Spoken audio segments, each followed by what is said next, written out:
Happy New Year! Hello and welcome back to NerdVsWorld. This is episode 58, The Nerd Awakens. I'm Brendan. I'm Spindles. That was a jolly good opening. Welcome back, everyone. Happy New Year. I hope you're all suitably relaxed and recovered after the Christmas break. And I hope you all got suitably drunk or otherwise. Oh, hell yes. Should we just have a quick catch up before we dive into today's show? Sure. Because if you haven't guessed from the pictures from today's episode, we're mostly going to be talking Star Wars. Before we get into that, let's just talk about some other things, such as recapping 2015. Okay, cool. I was going to say that there are other things that have happened recently other than Star Wars. Star Wars. Oddly, yes. How many times have you seen it now? Just the twice. Me too. Ooh. Both 3D. I saw it first in 2D and then went to see it in 3D because I didn't want it to be ruined by 3D if it was done badly. No, the only thing that ruined it when I first saw it was the fact that the View in Oxford put the screen lights up like 20 minutes before the end. Yeah. It's like we were sat there and I could see everybody and everything. It's like, yeah. Okay. Didn't ruin the film. No. The film was still fucking awesome, but we'll get to that later. Yes. There's plenty of time for Star Wars later on. Okay, so other stuff. Well, are we talking kind of highs and lows of the year? Highs and lows of the year, thing? yeah. Okay. It's kind of our recap episode, isn't it? Yeah, cool. Okay. Well, do you want to kick off with? Do you want to do what? Do you have lists of things? I've got lists of films. Okay. I made a list of every film I watched last year and all the formats that I watched them in, mainly because I was doing the Ready Player One challenge. Oh, and spoilers, we didn't manage it. Yeah, no, we completely failed. I think maybe 25, 26 films I crossed off that list. I can't remember, and I haven't checked how many. I think there may even be ones that I haven't updated on there, but I think I gave up somewhere around October. I updated the list recently and sent it out to a friend, but yeah, no, we didn't finish that. So to work through the rest of them this year. But no, it's been a pretty good year at the cinema. It has, yeah. So I've got a top 10, but I think we'll keep it to a top 5 just for sake of brevity. Okay. So at number 5, Me and Earl and the Dying Girl. Yeah, I remember you talking about this one. There was one of those films which I was really keen on seeing, mainly because I thought it'd be one of those films that would get me emotional, and get that sort of reaction out of me. And it totally did. I mean, I don't recognise any of the cast, really. Not the principal cast. But they were all fantastic. I think the Dying Girl, I can't even remember the character's name now, but the actress has been cast in Ready Player One. Oh, right, okay. I think she's Artemis. But yeah, it was just one of those beautiful films. It just turned on a sixpence, funny and sort of rite of passage-esque in sort of its execution at 1 minute, and then just like the laughs were tears the next, just utterly broken. But a really, really fantastically well put together film, deservedly in my top 5 for the year, and it beat out some stiff competition. I think just then it just pushed Big Hero 6 down into 6th place. Okay. So worth a watch. Cool. 4, Ant-Man. Yay. Which I think personally was the better of the 2 Marvel films this year. Yeah, out of Age of Ultron and that, yeah. I think we've kind of, we've talked over Age of Ultron quite a bit, and it does feel like a kind of passing on the baton film, and I think it suffered because of that. Yeah. Because I watched it again over Christmas and had exactly the same feelings about it. I haven't bought it on Blu-ray yet. I haven't bought any of them because I've been waiting for the Phase 2 box set. I usually buy them straight away when they come out. You see, because with Phase 1, I waited and I got a box set of all of the first Avengers Assemble box set, and I've been waiting for one for Phase 2 and it hasn't appeared. So weird. I will probably just go and hoover them all up in a HMV sale or something. That's fair enough. Because I watched Ant-Man at the cinema and I watched it again on Blu-ray. But Age of Ultron, I just haven't bothered with that one yet. Number 3. This is going right back to the start of the year. Whiplash. Great film, yeah. We watched it not that long ago on Sky, and yeah, I really enjoyed it. very dark and a very problematic film. It suffered in the same way as Birdman, that pretty much all the characters in it were unlikable. Yeah. But it was a really good film. Yeah, and I think J.K. Simmons was great value for his Oscar. Yeah, I think it's a tribute to how good the film is, that you can carry off a film and make people come out of it liking the film when it has no likable qualities about the people in it. Absolutely. Absolutely. Number 2, Inside Out. I've still not seen that yet. See, I loved that movie. I thought that film was great. Megan loves it, but I've just not got around to watching it yet. I love all the little nuances in it. I love the fact that whenever Riley loses one of her sort of memory islands, it's always because anger has been in charge. I think I commented on Facebook at the time that Amy Poehler was perfectly cast and really brings Joy to life, the character of Joy to life, especially as Joy is as close to a villain as the movie gets, like in her treatment of sadness and her sort of trying to suppress that emotion and insisting that she has no part in Riley's sort of well-being. Yeah. And yeah, it's got some absolute sort of gut punches of emotional moments in there. So yeah, that's been my big key for this year. Emotional films.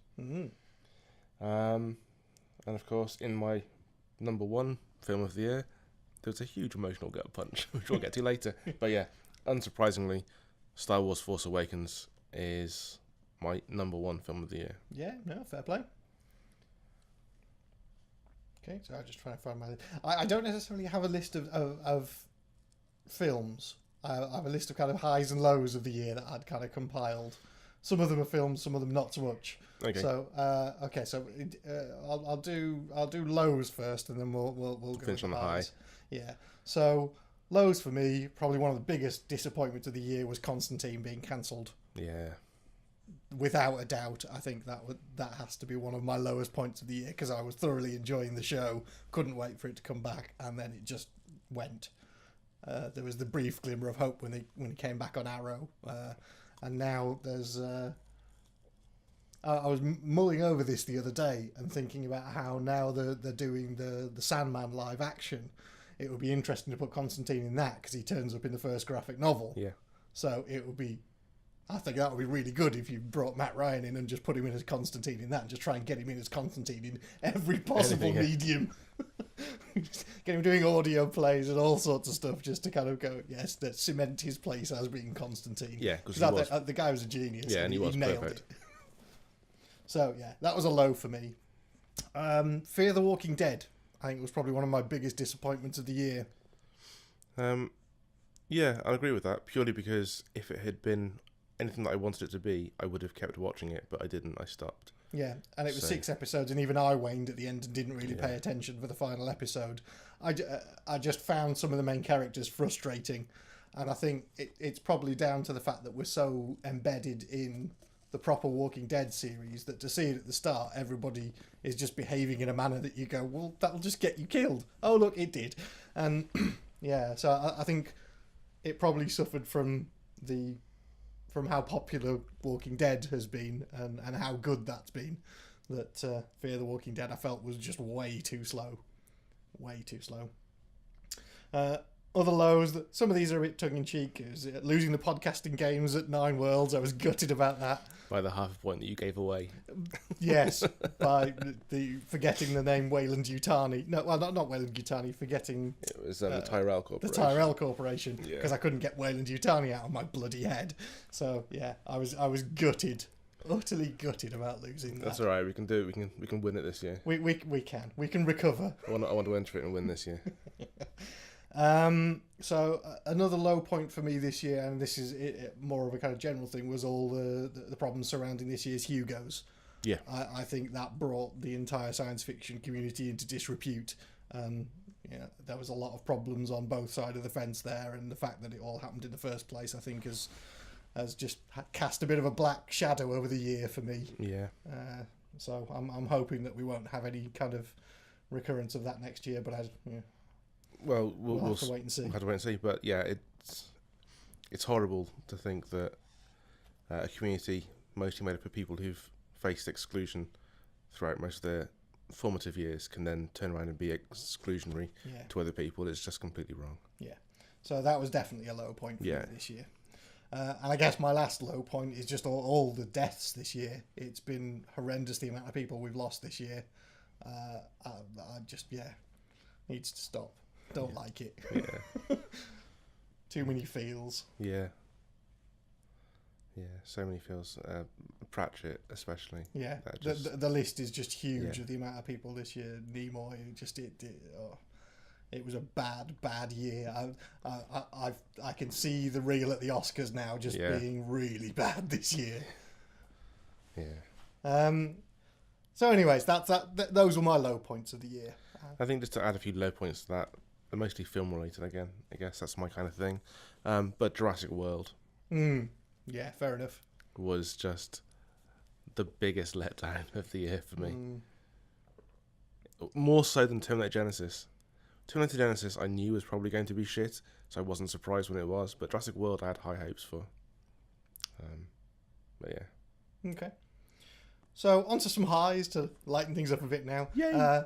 Marvel on Marvel TV shows. Yeah. This year has been stunning for Marvel TV. Started out early on with Agent Carter, and then just got better with Daredevil and with Jessica Jones.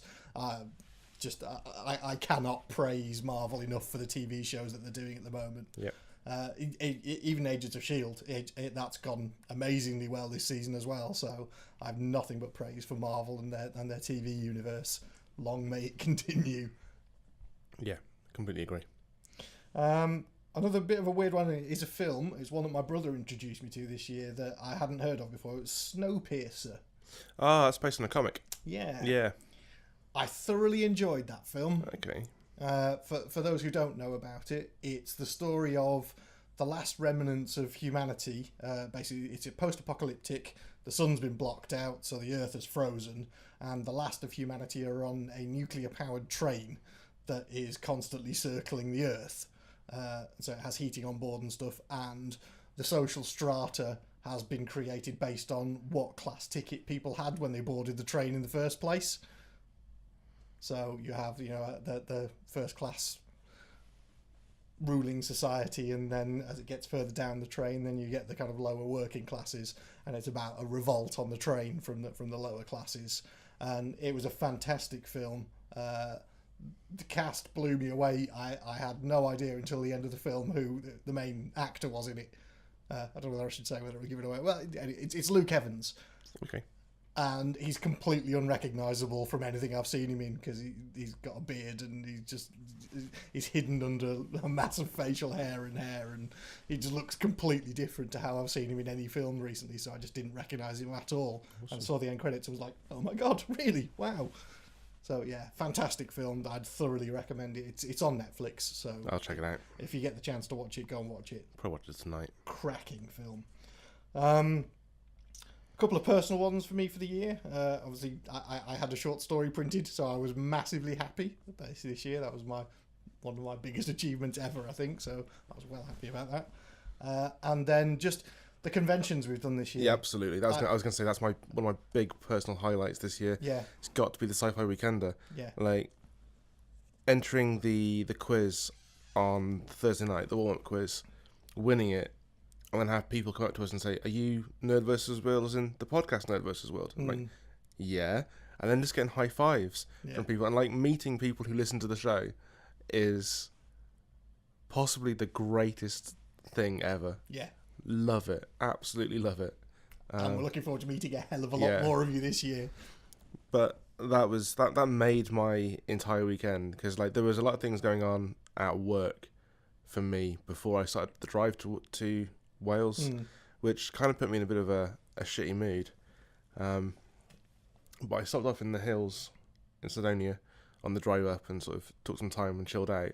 And then that first night, just being greeted by people who were fans was just like incredible. Yep.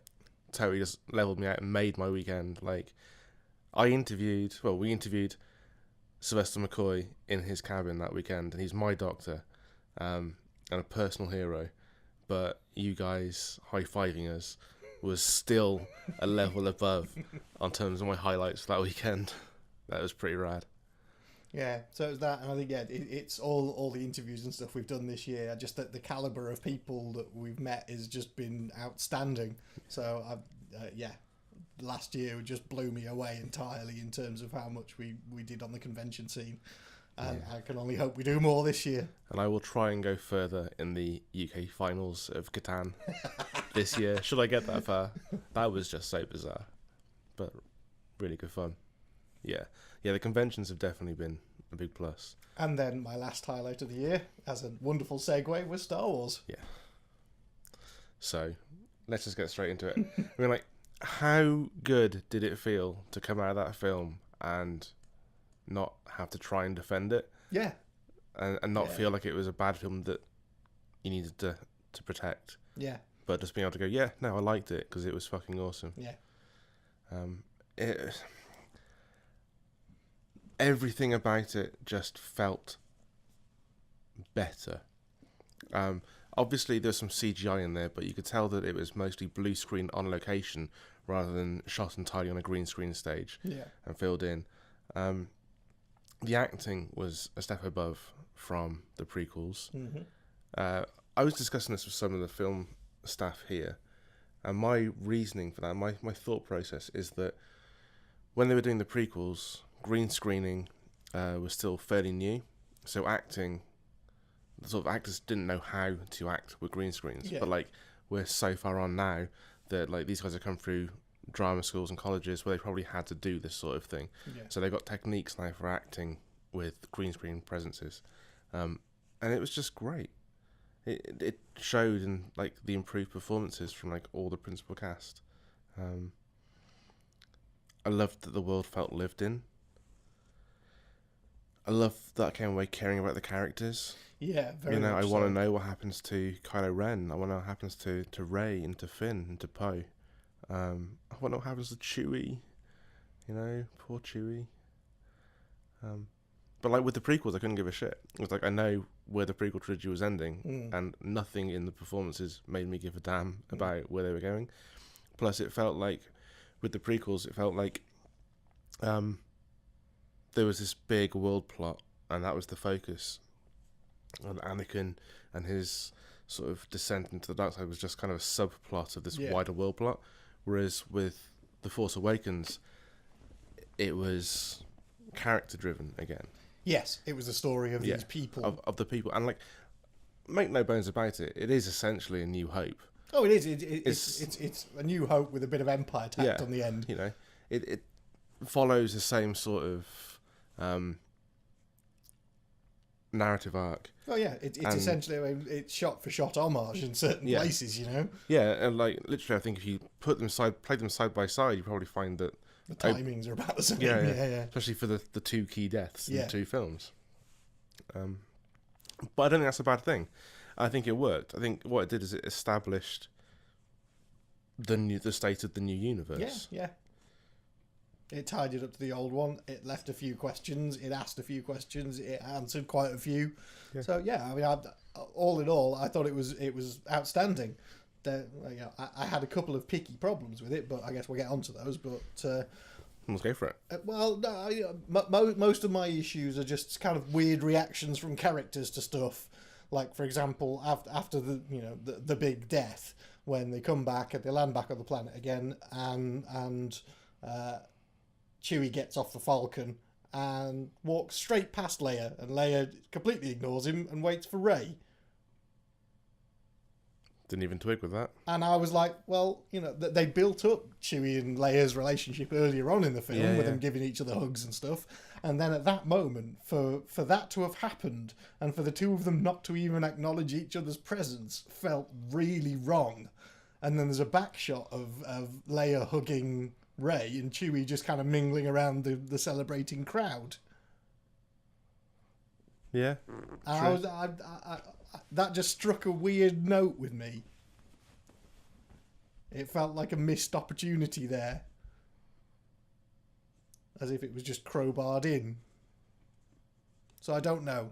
That just left a bit of a sour taste for me. Okay. I completely missed that. I've seen it twice now.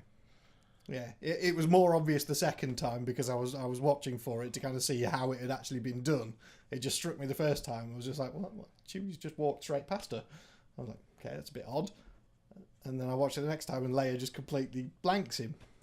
Well, it's okay. Well, it's kind of implied that she knows that he's died. Well, yes, it's totally that she feels that, that through the Force that he's dead. Yeah. That's fine. We know she's Force sensitive, but we also know that she hasn't trained to be a Jedi. So maybe she's just given Chewie space. I don't know. Fuck it. I don't know. You're reaching now. I don't think there was a reason for it other than I think they thought it would make a more resonant ending if it was Leia and Rey that had the hug instead of Leia and Chewie. It's a weird choice. Because the sensible option would have been Leia and Chewie. Yeah, for sure. They knew him and Yeah. She basically met him a couple of days previously. So it was a bit odd. Okay, that's not a complaint or anything I've actually heard before. So that's a new one. Okay. What other things? Other things. Well, obviously there's just the ludicrous decisions of the the First Order to build a bigger Death Star. Yeah. Because the first two went down so well. So let's just make it bigger and have a planet. Make this one eat a sun. Well, why don't you just have it eating suns? That's a big enough destructive capability than having to deal with converting it into a laser. Just, pilot the planet somewhere, suck the sun dry, everyone dies.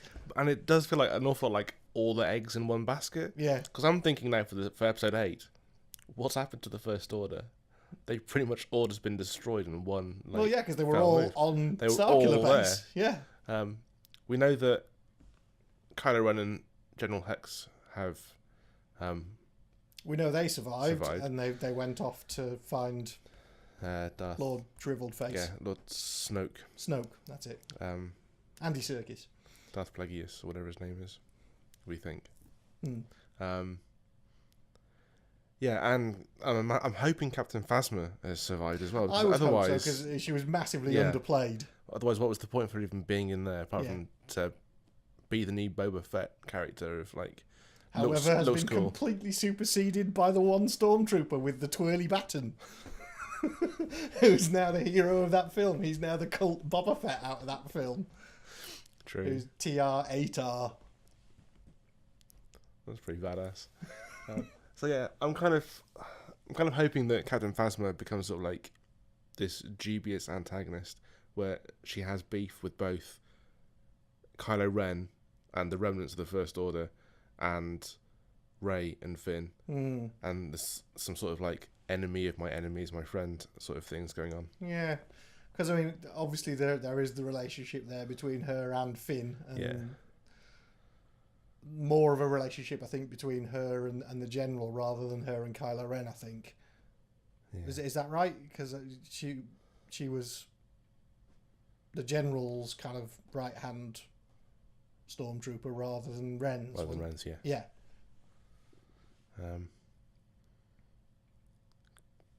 We'll see. Yeah, I'd like it to come back. I think that the fact that they said about putting her in a trash compactor means that I would say that she's still around. Yeah.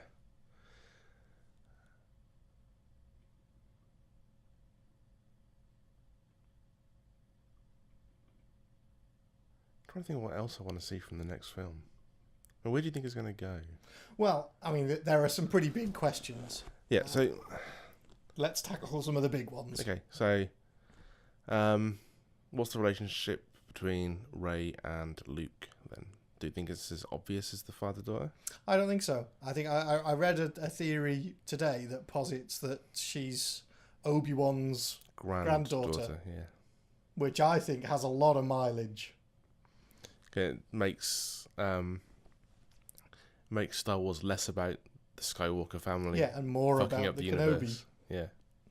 Because I think it was positive that, he is the hero. He's the only one in it that is unsullied, that doesn't turn to the dark side at any point whatsoever.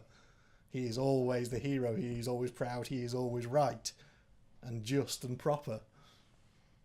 It's kind of a bit dubious in the Clone War cartoon series, though. Is he? All right. General Kenobi. Yeah. Like, he does trick Padme into doing things against her will. Right.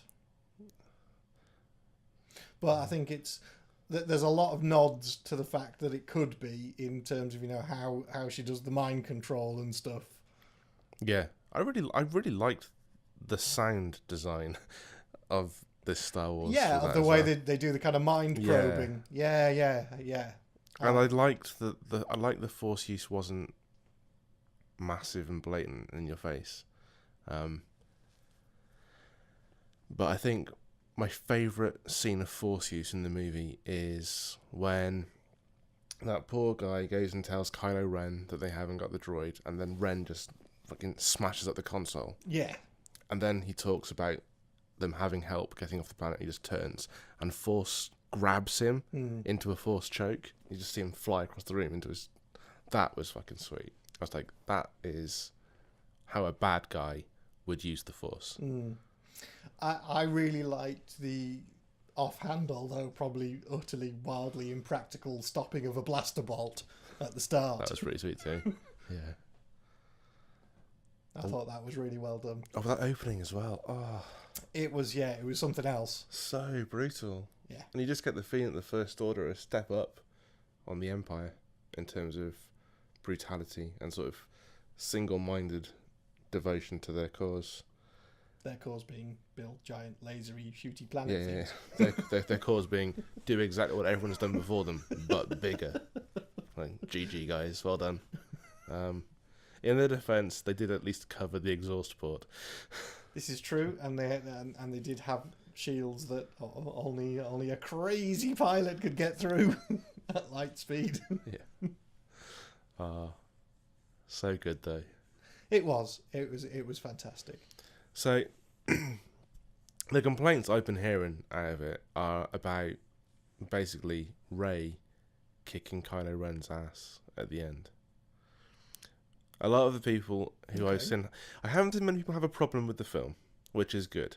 Mostly it's been, on my Twitter and my Facebook, it's been universally well received, which is right and fair, I think, because it's a very, very good film. Doesn't do anything groundbreaking to the story. We've established it's a retelling of A New Hope mixed with Empire.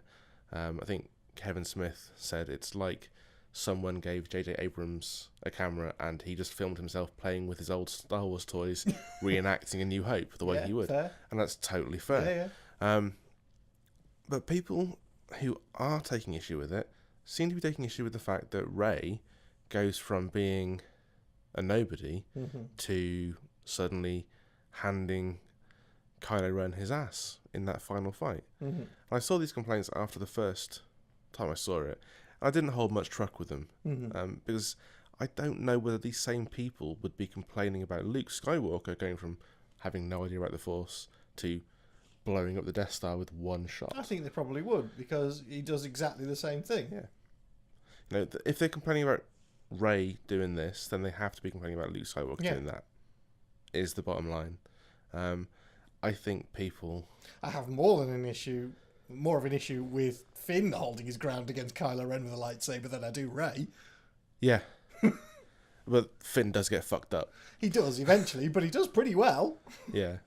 And so I guess the fact that Finn does pretty well goes to show that Kylo Ren potentially isn't very good at using a lightsaber at this point. Because we don't know his history. We don't know how good he's supposed to be with it. The only time we see him using it is when he's hacking apart inanimate objects. Yeah, and we do see the flashback with the lightsaber when Rey touches the lightsaber. Oh, yes. Where it flashes back to him and the Knights of Ren behind him, and then just fucking dead bodies everywhere. So we can assume he's pretty handy. Because that looks like... Unless he gets the rest of them to do it for him. Maybe. Because that looks to be Luke's new Jedi New Order. Yeah. Or New Jedi Order, rather. Which he's just destroyed. Yeah. And I think it was pointed out, someone said that the Knights of Ren helmets, the ones behind Kylo Ren, have a Mandalorian feel about them. Yeah, right, okay. So that'd be fucking sweet. But yeah, no, back to the Rey thing. I think we're just seeing sexism again in possibly, yeah. commentary. And they're just their issue isn't that she handled her own. She didn't handle her own to the same level that Luke Skywalker did. She knew the legends of the Force. It's implied throughout the film that she's aware of it, and she's heard stories. She knows what can be done. Yeah. Which is why when she escapes, you see her try 3 times with the whole, you will... Yeah. No, she knows something happened when she forced Kylo Ren out of her mind and read his. So she knows there's something there. And that evolution of the character was great. Yeah. And if you watch I thought so, because every time she got better was after he'd been using the Force on her yeah. she gets better. Absolutely, because like Kylo Ren kicks her ass until the point where he has got her balanced over the edge of the cliff, and he's like, "You need training. Let me train you." And then she's just like, "Fuck yeah, the Force." Yeah, yeah, and then she calls upon the power of the Force and kicks his ass. I think there is absolutely nothing wrong with that narrative arc across the course of that film, and I think anyone who's got an issue with that needs to check themselves, because I think their issue is more that it's a strong female character doing the ass kicking. So I think if you're complaining about that, you've probably just outed yourself as a bigot. Are we going to touch on that as a wider issue of the whole "Where's Rey" hashtag? I saw the thing about the Monopoly set, and I read Hasbro's response saying that the reason she wasn't in there is because the set was commissioned in September before the film was released, and they didn't want to have spoilers. And it's just like, unless there's a community chest card in that version of Monopoly that says, if you are playing Rey, congratulations, you just beat Kylo Ren. It's just like, I don't see their argument. No, because we always knew there was a female character in it who was a main character called Rey. Yeah, and they're just talking utter shit. Yeah. And I'm not sure how it would be a spoiler, but if there's a spoiler in that Monopoly game, and it's not due to be released until after the film was released anyway, then what's the fucking point? Yeah. What's the problem? I guess just deal with it. I had a bigger problem with it when we went into Toys R Us just after Christmas, and we were just looking at all the Star Wars toys, and it was glaringly apparent there were none there with Rey at all. Out of all the Star Wars figures and sets, there was one kind of Build-A-Figure Rey Star Wars Lego, but there were no figures of her anywhere. There was no sets including her, and I was a bit put out. Well, Hasbro did have a model of Rey, but that has been sold out everywhere. So that's part of the issue. But yeah, the bigger sets, there's like a big sort of box set of all the principal characters. So you got Finn, and you've got Poe, and you've got Kylo Ren, but you haven't got Rey in that box set, which is dumb. It's like, it's the same reason that Black Widow was missing from the Avengers box set. Yeah, the only figure that I saw was a set of Rey with her new speeder, but it was Rey with all the bandana and the goggles on, so you couldn't tell who she was. And again, I was so yeah. I've been a bit miffed at the representation there. Yeah, it's been shocking, and the problem is that it's not just Rey in Star Wars. It's Gamora from Guardians of the Galaxy. Yeah. It's Black Widow. It's something that's been building and has been apparent for a while now, but I think it became even more sharply into focus when such a big character. Yeah, because it's the lead character. I mean, don't get me wrong. That letter from an 8-year-old that went viral, bullshit. Was that written by an 8-year-old? I'm calling utter shenanigans on that. Oh God, just because of the clauses used in that, and like the way it's written. I mean, fair enough. Someone else has written it and passed it off as an 8-year-old, and it's got awareness, which is the thing it should be doing. But I'm not buying into that shit. But it's I don't even know how to start talking about it, because it's a feminism issue. Yeah. And this is why we need it. But I get to a point with these things now where I'm just completely exasperated. Yeah. The fact that we have to keep having the the conversation. Yeah, I guess once again it comes back to the age-old Joss Whedon comment of, why do you write strong female characters? Yeah, because you keep asking me that question. Yeah, I mean, because I've got myself a Rey figure, but it's bobbleheads. So in the pop vinyl collection, she's there, and the pop vinyls have Black Widow and Gamora as well. Pop vinyls. The pop vinyls do anything to sell pop vinyls. Yeah. Representation is great. Yeah. But yeah, I posted a picture of my Rey figure, along with a couple of paragraphs expressing my disgust at sort of men's rights activists. There's some video went round, this fucking moron saying, it was called Why I Walked Out of Star Wars The Force Awakens, and he says that he walked out halfway through because of Rey. Basically because there's a female character like who was meant to be like the new Luke Skywalker, and she was like better than like trained Jedi and shit, and this guy walked out and I was just like, you're a fucking moron. Yeah. That's fine. You're no loss to Yeah, the franchise. no. We won't miss you. And the other fucking issue with this movie as well, of course, well, it's not an issue, but the other bunch of wankers protesting it were white supremacists, saying they boycotted it because of Finn. Yeah. And they're saying that they think that their boycott cost the film $4.2 million, and they were like, I bet big Disney themselves are up. crying. Yeah. Over that loss. Yeah. Your $4.2 million in the $1 billion plus it made inside 12 days is now a drop in the fucking ocean. Yeah, indeed. No. Please do continue your protests and ignore all the rest of them so I don't have to listen to you. Yeah. But this is kind of what sci-fi should be doing, though, right? God, yeah, sci-fi should be showing a future that is different to our present, and mixing sort of realistic hopes and dreams and ambitions. I guess it's not even showing it where it's different to normal. It's just it being normal. I think that's what it shows, is that it different should be normal. Yeah, but I mean in terms of the viewers. Right. Oh, right. Okay. The viewers' point of reference for what is the norm. But good sci-fi should challenge this, and good sci-fi does. I think John Campbell was very keen on that.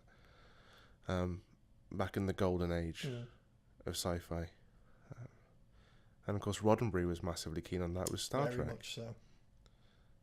And I'm all for female protagonist in Star Wars. Star Wars has got a very good history of strong female characters, and this is like the first time as well where I think we can say strong female character does equal a feminist icon, 'cause it doesn't always work out that way. I think that's kind of where there's some issue of understanding, but Rey is certainly both.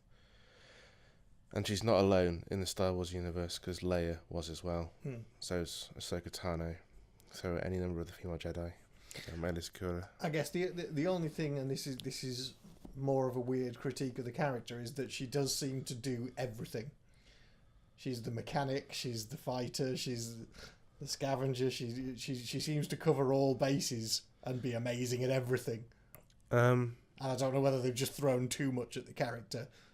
Maybe. She's been on Jakku for a very long time, since she was a child. She's had to survive there. I mean, I get the impression that actually that Junker, the big guy, likes her. Yeah, oh yeah. He doesn't seem to be angry when she steals the Falcon and leaves. He seems more concerned, so I think he was obviously tasked with looking after her. That's because it's Simon Pegg. Yeah, and like the reason he's giving her such a hard time in terms of rations is because he doesn't want to draw attention to the fact that she's important to him. Yeah. But I would say she's probably been able to pick up any number of skills that she needs to survive, and being a scrapper and a salvager and fixing things up, she'll pick up those skills. One person was just like, the fucking men's rights activist again, who was complaining about her doing everything. It's just like, man, she flies the Millennium Falcon better than Han Solo does, and he's been flying for like 60 years. And I was just like, he's not even 60 years old. So get over yourself. Yeah. Plus, it's established in the film that the Falcon had been stolen from someone who'd been stolen from someone else, who had stolen it from Han Solo. He hasn't seen it for a while. She has. She knows what's been done to it. I get frustrated by idiots on the internet. Like, there's that meme where the guy is just at his desk and the voice in the background says, "You coming to bed?" And he's like, "I can't, dear. Someone's wrong on the internet." KCD. Yeah, it's one of my favourites. That's just me. If someone's wrong on the internet, I just cannot get away from it. Yeah. My New Year's resolution for 2016 should be to walk away from idiots Count 10 online. before responding. Count 10 before writing a blog. Yeah, but then what will we do on the show? That's pretty much all the show is. Well, yeah. It's just responding to idiots on the internet. I'm okay with that. We're secure with that. Yeah. So, any Easter eggs you noticed? I noticed second time round. I missed it the first time round, but second time round, when Finn is patching up Chewie and he's going through the stuff on the Falcon, he picks up the remote, the training droid. But aside from that, no, I wasn't really looking out for them. On my second watch, I spotted the Daniel Craig cameo by his voice. Okay. It was something that he said. I think when he comes back in the room in the first place and says that he'll tie her up and that she's a traitor or whatever. I think it was something he said in the voice there. I was like, that's Daniel Craig. And it was. I checked afterwards because I didn't know. I knew he was in it with a cameo as a stormtrooper, but I didn't know where. And I heard his voice there. I was like, it's got to be there. Yay, I was right. There's a couple of lines that were switched up. Like, the magnitude line came in there again. And did you spot the Wilhelm scream? No. It's at the beginning when Poe and Finn blast their way out of the TIE Fighter hangar. Right, okay. No, I missed that. Yeah, I caught that one. Cool. Other big questions then. Yes. I guess. Who is Lord Snoke? Do we think? There's a couple of theories. There are a few theories. I don't know. I think he's other Dark Jedi. I don't think he's Darth Vader. No. That people are positing today. No. Yeah. No, I don't think so. I don't think that screenshot is accurate anyway. No. But yeah, the lineup of the scars just seems too handy. Yeah, I don't think it is. He's something else, I have visions of him only being about 3 foot high in a dark version of Yoda. When you finally see him, just because every time you see him he's huge and he's a hologram. When you finally see him, he's got to be 3 foot tall. Dark Yoda. The other theory then is that he's, I'm going to get this pronunciation terribly wrong. Is it Darth Plagueis? Plagueis? Basically Palpatine's master. Yeah. And the evidence for this is the fact that the music cue is the same as it is in Revenge of the Sith, when Palpatine is telling Anakin about this powerful Sith Lord who mastered the ability to come back from death. Right, yeah. Okay. Now, I don't know whether he's going to be... I was talking to my mate Loz about this,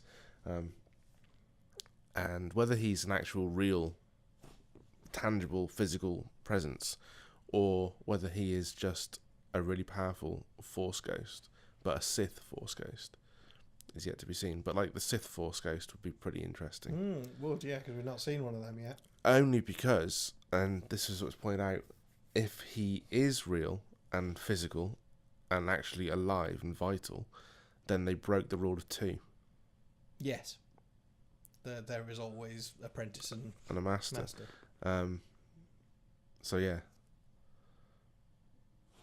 Unless he was dead and then came back. Unless he was dead and then, he got better. Yeah. Well, apparently Maybe. Palpatine says he can do that, so... Well, maybe that's just it. Maybe he just stays dead until he needs to come back again and goes, hey, I'll come and train a new one then. Perhaps. But it could be a case of Darth Boomerang. You come back as a Force ghost because you have that power, and if you're a Force ghost, you're clearly still connected to the Force, so you can still power and channel it. So yeah, maybe over 30 years, since Palpatine bought the big one, he's been slowly channeling his Force. Or maybe it's not a hologram after all, it's just a giant Force ghost. Also cool. But I think we'll find out for sure next time, because Ren is on his way. Indeed. To complete his training. Yes. What, was killing your father not enough? Well, apparently not. Fucking hell. I mean, yeah, we've It skirted always around. seems to, but it's going back to the original one where, you know, Luke has to complete his training, and apparently his completing his training is to go back to Dagobah, and Yoda says, "Yeah, you completed your training." So it's not, there isn't actually anything to do. It's just a kind of sign off. Yeah, it's just like it in Warcraft when you go back to come to hand the quest in. Absolutely, yeah. You go. Am I a Jedi? Yes, you are now. Yeah. Oh man, the Warcraft trailer plays before the Force Awakens. Yes. That looks fucking mental. Excited for that. So yeah, we've kind of skirted around the whole Han Solo dying thing. This was the big one to come back to at the yeah. end. Is should Han Solo have died? Was it the right thing? What do you reckon? Or is he dead? Well, he's in the cast for the next one. Mm-hmm. But my thinking is that there'll be a number of flashbacks. I think there's going to be flashbacks in the next episode. So that's not giving anything away in terms of whether he's alive or not. No. I don't think he is. I think he's dead. I think he's dead. I think, you know, if you fall into the middle of a planet which then explodes, I'd say you're pretty much dead. My heart is saying no, it was the wrong thing to do. Why would you do that? Why? No, don't. Why? But my head is like, it kind of makes sense. I think so. I don't know about you, but the moment he stepped out on the bridge, I knew it was going to happen. Last year, or maybe even 2014 now, I put up a link. I think it might even have been Geek Pride. I put up this rumor for Star Wars with a massive spoiler, and I clicked on it, and it was that Han Solo was going to die in this movie, and I was just like, fuck, why did I even click on that link? And I put up a post on my page saying, look, sometimes spoilers are out there, and you get curious and you click on them anyway, even though you know you shouldn't. I've just clicked on one from this site. If you are in any way a fan, do not click on this spoiler. Do not. I think I remember seeing a post about that. Do not try and satiate your curiosity here. It's just not worth it. If I could go back in time and unsee what I've just seen, I would. So when I sat down for the film and he steps out on the gangplank, I was just like, yep, looks like they were right. And it's just like, you were right 16 months ago, but that was a fucking dick spoiler to post. Yeah. But saying that scene still got me the second time I saw it. Oh yeah. It's just the way he sort of like touches his face as he dies. It's like he knows. It's like he knew what was going to happen. Yeah, and I think he did the whole time, and just forgives him. Yeah. Like Han Solo's last act is to forgive his son for killing him. It's just like, that is a complete character arc for the rogue Han Solo. Yeah.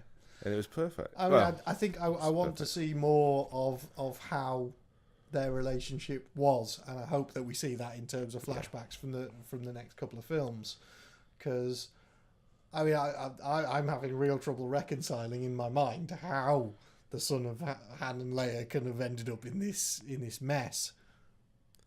Yeah, it doesn't make sense, does it? It's just No. Like, but all that we get is that Han says he had too much Vader in him. Yeah. I think maybe it was the movie Bob points out that's the first time that's said of anyone. Yeah. I think. Well, it's said there's too much of his father in him to Luke. Yeah, but not Vader. He's never named, is he? He's never named, but yeah, that's the kind of the big recognition there of Han kind of going, yeah, well, yeah, his granddad was Darth Vader. Yeah. He's obviously been back to Endor at some point and picked up the burnt head, which is a bit weird. Yeah. And how did Maz get Luke's lightsaber? Indeed, because that was the one that fell off Cloud City. Yeah. Like she says, that's a story for another time, which I guess that's got to be in episode 8. Well, and that also depends on whether she survived the assault or not, because we don't see her, do we? No. That whole set was a real set. That was awesome. the set. That was the set that Kevin Smith was on. Yeah. Just like, oh wow, they built that and then destroyed it, motherfuckers. But that's kind of why this film was so. District. Was it? Yeah. Fuck. But like that's why it was so good. Like just the real fucking practical effects and the real sets. And that the Jedi temple at the end is a real place. Nice. It's Skellig Michael, I think it's called. It's an island, and it's literally an abandoned monastery. Nice. So all those things, all those steps, all the buildings and everything are there. That was the thing, is actually talking about the island at the end. When Kylo Ren is interrogating Rey, and like he's digging into her mind, he sees her thinking about the of that island. Yes. And it's just like, why would she ever be thinking of an island? Indeed. At any point. She's lived on a desert world pretty much all her life. First time she sees trees, she's like, I didn't know this much green existed. Yeah. So, like, she is clearly sort of prescient with the Force. Definitely. I picked up on that the second time round. I got that. It's just like, ooh. Second time I was just like, ooh, that's kind of like giving clues as to her Force abilities. And the other Easter egg that points towards her potential grandfather is the voices of both Alec Guinness and Ewan McGregor in that flashback. In the flashback scene. Talking about the first steps. Yeah. Rey, that would be cool, actually. Yeah, that would be cool, because it was pointed out in like one of those Tumblr posts that Star Wars is basically the story of how the Skywalkers fucked up the galaxy. It's like Keeping Up with the Kardashians, but in space. Yeah. So if it's like the Kenobi family has some influence too, then that'd be great. Which I suppose they should, because, you know, Kenobi trained Anakin. Yep. Cool. So that'd be a nice tie. And here's the prophecy about the Chosen One to bring balance of the Force about Rey. Well, or do we for this trilogy, perhaps, and then like in 10 years' time, again, that's my one gripe, I think, with Star Wars. What's that? The fact that Disney have said that they're going to release a new film every single year, whether it's a trilogy film or a franchise film. I'm just like, I kind of wish you wouldn't. Yeah. What Don't makes want to wring it to death? Yeah. What makes the Star Wars trilogy so special is that it's generational. Yeah. And yeah, the diehard fans will come back to it, and there'll be stuff there to love. Not so much with the prequel trilogy for us, for our generation, but yeah, they shouldn't do one every year. They should finish this trilogy, wait another 10 years, do another trilogy. Yeah. Keep the story going that way. It should be a generational thing. That would make sense. I mean, that was kind of how I was always anticipating it. And I remember back when Jedi finished, and I was reading the Return of the Jedi comic, and there was an article in there at the end. I don't know whether I've said this before on a show, but there was an article in there saying that they were going to make another trilogy of films set afterwards, and it'd probably be about 10 years or so before it came out. Which is why I was so excited when we heard about the new films coming out, and then was utterly distraught at carnage that then ensued. Yeah, but like, The Force Awakens puts the ghost of the prequels to bed. Oh, totally. Yeah. It really does. Yeah. And I think I'm now going to do this year's May the 4th. I'm planning on doing Machete Order. Which is? Have you heard of Machete Order? So, the order of watching the films is that you watch Star Wars, Empire, Episode 2, Episode 3, Jedi. Okay. So 2 and 3 are flashbacks. Yes. Essentially 2 and 3 is an extended flashback of once you've found out about Vader being Luke's dad, you then go back and see the whole story of it. You ignore Episode 1 because it's pointless. There's nothing in there that isn't resolved before the end of the film. The big bad guy Darth Maul is dead. There's a whole bunch of everything else in there is wrapped up in that first film. So you only need to start from Episode 2, and there are only minor things that cannot be explained from watching Episode 2, because all the characters are reintroduced again. Yeah. and there are only minor things about like a reference to Anakin being that little boy she met on Tatooine that are the only things that make it not work correctly. But other than that, that order of films works. Doesn't have any spoilers, so you can watch it from without ever having seen Star Wars. You can watch it in that order, and it will preserve all the surprises and tell a better story. Yeah. And then finish with episode 7. And then you can finish with episode 7. Yeah. So I think that's my plan for May the 4th this year. Which is a Wednesday, I think. I checked it out. I want to make sure I can get that day off work. Yeah. So, yeah, Machete Order. Have a read about it online. There's an excellent article. I think it's mentioned in Big Bang Theory. Yeah. I think it's a joke from the Big Bang Theory about it. But yeah, I'll try and root out the link for the article. I'll post it in the show notes. Cool. But it's an interesting discussion on why Machete Order works. But anything that avoids episode 1. It completely cuts it out because it's unnecessary. Good. Yeah. Man, you have to find an extra 2.5 hours for Star Wars Day. You just got it by cutting out episode 1. Job done. There we go. To be honest, I never watch episode 1. No, it's pointless because it makes it feel like a slog trying to get through those, and then by the time you get to the original trilogy, you're knackered. And so this way, you start out with Star Wars, which is awesome. Then you have Empire, which has the really harsh ending. Then you go for Clone Wars, which is essentially the love story. Then Revenge of the Sith, which ends on a down, harsh note, and then everything gets wrapped up in the end in Jedi. Has to be done. Yeah, okay, cool. I'll do it. Sold? Yeah, I'm sold. Right. Cool. Any other? I don't think any more Star Wars stuff that I noticed. I think we pretty much covered it, to be honest. I think that's a lot of it. I mean, there's a lot of other weird things, like should Poe Dameron have come back? Well, he wasn't originally going to. Indeed. Yeah. He was meant to be the death. Yeah. He was going to die, which is why he's not there for so long during the film. Because he just appears again out of nowhere. I remember being confused the first time and going, "What?" Yeah, suddenly he's leading the TIE fighters, the X-Wings rather, across the lake. But how fucking awesome was that scene? It was, utterly awesome. And you just saw the X-Wings, they're just flying across the lake, and you're just like, oh, "Fuck yes, bring it on!" There were so many scenes in that film where I was just like, "Yes!" Just doing all the so Fist good. pump. Fist pumps all the way. So yeah, I think I had minor issues with the Poe Dameron reveal. I think that felt a bit false, but other than that, I'm glad he's there because he rounds off a trio. Yeah. Well, he was approached for the role and told that he was going to die, and he was like, "Well, I'm not sure. Then let me think about it." Went away, thought about it, and came back and said, "Yeah, it's Star Wars. I'll do it." At which point, Abrams had already written a longer piece for him. Yeah, because he just wanted him to be in the film. So other cameos that I thought were good. Greg Grunberg. Oh, Matt Parkman. Yeah, that was awesome. And also, I can't remember the guy's name, but he plays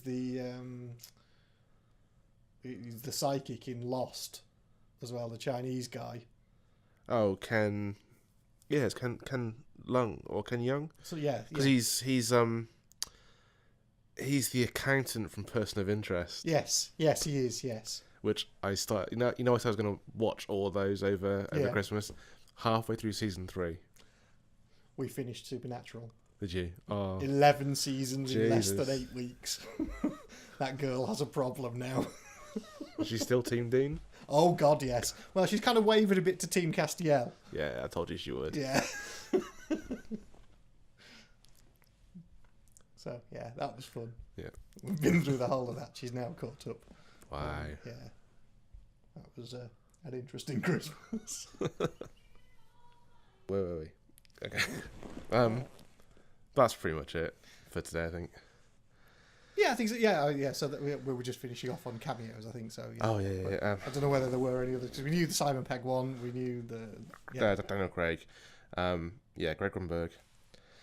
I think that was it, wasn't it? Unless I honestly wasn't looking out for cameos. Well, nor was I, and I was interested afterwards reading who did have cameos in them and who they were. And the Simon Pegg one was like, oh, okay, fair enough. See, second time round, I still couldn't even spot it that it was him. No, well, no, I couldn't spot it was. I just knew it was the second time. It's not like in Guardians of the Galaxy, you can spot Nathan Fillion's cameo, even though he doesn't look like him because of how he sounds. But nothing of Simon Pegg gave it away. And speaking of which, I don't know what this is, whether this is right or not, but I swear that when you see the long shot of a ship taking off on Jakku, it looked like Firefly.